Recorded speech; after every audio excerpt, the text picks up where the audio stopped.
दोस्तों टाइटल में अपने तो पढ़ा ही होगा, तो आइए आज जानते हैं कि जो बाइडेन की सरकार आने के बाद प्रेजेंस ऑफ अमेरिका घटा या बढ़ा और इससे अमेरिका के अंदर या ग्लोबली क्या चेंजेस आए। 20 जनवरी 2021 के दिन जो बाइडेन अमेरिका के 46वें प्रेसिडेंट बन गए और उनके पहले प्रेसिडेंट डोनाल्ड ट्रंप थे। तो आज हम देखेंगे कि जो बाइडेन की सरकार ने ऐसे कौन से फैसले लिए जिससे अमेरिका का डाउनफॉल शुरू हुआ। दोस्तों आप देख रहे हैं वर्ल्ड हाइप। वीडियो अगर अच्छी लगे तो लाइक कीजिए और चैनल को सब्सक्राइब जरूर कीजिए। हम वीडियो को दो हिस्सों में डिवाइड करेंगे। पहला मुद्दा इफेक्ट्स इनसाइड ऑफ अमेरिका और दूसरा weak foreign policies and its effects on geopolitics. आइए जानते हैं पहला मुद्दा in detail, effects inside of America. 80 साल के जो बाइडेन जब अमेरिका के प्रेसिडेंट बने तो लोगों में खुशियां थी। कोरोना और लॉकडाउन के वक्त ट्रम्प के पॉलिसी से हैरान लोगों ने बाइडेन की तरफ एक उम्मीद की नजर से जरूर देखा। उन्हें लगा कि ओबामा के साथ कैबिनेट शेयर करने वाले Biden make America great again का नारा और ज्यादा बुलंद करेंगे। पर क्या ये सच में हुआ? क्या लोग सरकार के पॉलिसी से वाकई में खुश है या उनको लगता है कि डोनाल्ड ट्रंप जैसे भी था बढ़िया था? तो आइए जानते हैं इस सरकार के कुछ फेलियर पॉइंट्स।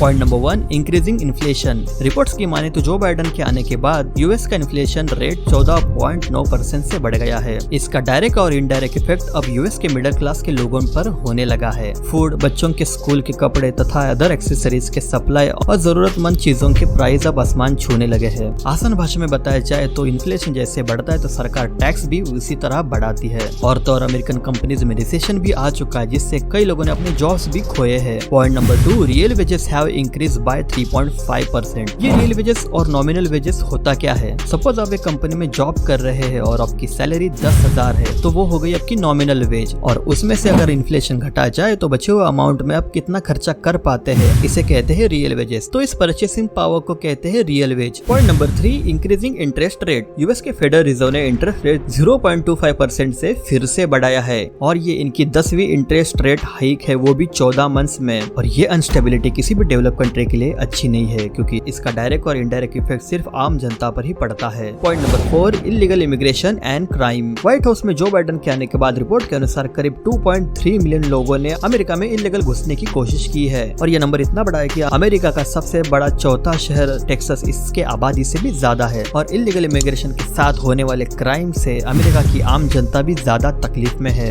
तो ये है 4 इंपॉर्टेंट पॉइंट जिससे आम अमेरिकन जो बाइडेन की सरकार और उनकी पॉलिसी से नाखुश दिखते हैं। अब देखते हैं हमारा वीडियो का दूसरा मुद्दा जो है कि weak foreign policies and its effect on geopolitics. Joe Biden सरकार आने के बाद उनकी वीक फॉरेन पॉलिसी और उनके द्वारा लिए गए कई फैसलों के कारण दुनिया में अमेरिका का दबदबा कम हुआ है। अमेरिका का साथ देने वाले कई मित्र देश अब अमेरिका से दूरी बनाना ही बेहतर समझते हैं। कैसे? आइए जानते हैं कुछ पॉइंट्स जिससे समझ में आएगा कि जियोपॉलिटिक्स में कैसे बदलाव आया है। Point number 1, running away from Afghanistan. Biden आते ही पहली सबसे बड़ी घोषणा तो यही थी। अमेरिका तथा दुनिया के सभी लोगों ने देखा कि कैसे अमेरिका अफगानिस्तान से भाग गया। बाइडेन की लीडरशिप पर क्रिटिसाइज करते हुए लोगों ने ये कायरता की निशानी भी कही। इस कायरता वाले एक्ट के बाद दुनिया भर में वीक लीडरशिप वाला संदेश भी गया और इसका फायदा बाकी देशों ने कैसे लिया ये आगे देखेंगे। हालांकि अफगानिस्तान से यूएस ट्रूप जाने के बाद अफगानिस्तान का इसका फायदा हुआ या नुकसान ये तो अलग टॉपिक है, पर इस एक्ट के बाद अमेरिका का इमेज जरूर बदला है। Point number 2, Russia Ukraine war. Putin जैसे मास्टरमाइंड ने यूक्रेन पर हमला ट्रम्प के दौरान क्यों नहीं किया, इसका अंदाजा अब तक आपको आया ही होगा। पुतिन के प्लान में यूक्रेन इन्वेजन तो पहले से ही था क्योंकि वो आज भी यूक्रेन को ओल्ड रशिया का हिस्सा मानते हैं और जैसे अफगानिस्तान से यूएस भागा उनका जियोपॉलिटिकल प्रेजेंस भी वीक हो गया और इसका ही फायदा पुतिन ने लेते हुए यूक्रेन पर हमला बोल दिया क्योंकि पुतिन को अब तक बाइडेन की वीक लीडरशिप और पॉलिसीज का अंदाजा आ चुका था और यूक्रेन युद्ध में अमेरिका डायरेक्ट इन्वॉल्वमेंट कभी नहीं लेगा ये अब तक उसको पता लग गया था। Point number 3, close allies moving away from USA. हालांकि इंटरनेशनल पॉलिटिक्स में कोई किसी का दोस्त होता नहीं, हर कंट्रीज एक दूसरे से अपने फायदे के लिए टाइज रखती है, पर इस बाइडेन सरकार के आने के बाद क्लोज अलाइज जैसे सऊदी अरेबिया, इजराइल अब यूएस से दूर हो रहे हैं। सऊदी प्रिंस ने भी कहा था कि हम अब अमेरिका को खुश रखने में अपना इंटरेस्ट नहीं रखते।